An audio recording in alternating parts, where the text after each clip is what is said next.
خلک به خود خبرې کوي چې پیسې دي او فلانی دي.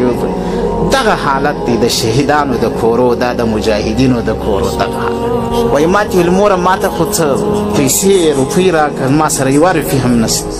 وایي ما ورته ویل مور دې ستا بلا واخیست، ما سره هم ولاکۍ خو چې د سرای غولې ته راووتې ځي روانېږي. وایي ما دا بله کوټه کې پلار ناست و، ما هغه ته ورغږ کړ. وایي ما ورته ویل دی خو ځي روان دي په نوبت باندې، که یو څو روپۍ در سره یې روپۍ نشته ورسره. وایي پلار یې هم راوغورځېدی د باندې راووتې. وایي بچی ما خو نن روزانې ته نه یم تللی، ما سره هم یوه روپۍ نشته، ما سره روپۍ نشته. وایي دی چې روان و د سرای در دروازه چې واتې څو واره یې در شا وکته. هغه حالت هغه سپین سرې مور وایي چې ما ته را په یاد سو، زه هم کاش چې یو څه روپۍ خو مې ورته په جیب کې اچولې وای. او دا داسې غږ دی ګورې یاد ساتئ چې دا بیا د سړي نه هېرېږي، دغه حالت د سړي نه هېرېږي. څنګه د دې خپل کور نه دومره مایوسه او ناامید ولاړی نو ډېر زړه رالږ سو چې کشکې خو مې یو څو روپۍ ورته په جیب کې اچولې وای. هغه سپین سرې مور وایي ما ته چې هغه خزانه رایاد سوه، هغه ځوان خپله ځواني د الله پر دین قرباني که.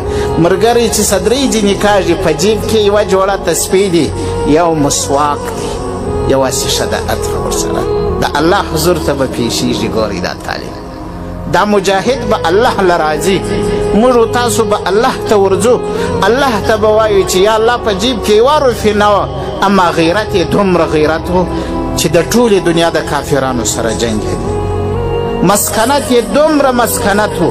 رسول الله فرمایي اللهم احیینی مسکینا و امیتنی مسکینا واحشرنی فی زمرة المساکین. یا الله ژوند په مسکینانو کې غواړم، مرګ په مسکینانو کې غواړم، حشرګاه ته بعثت پاڅېدل په مسکینانو کې غواړم.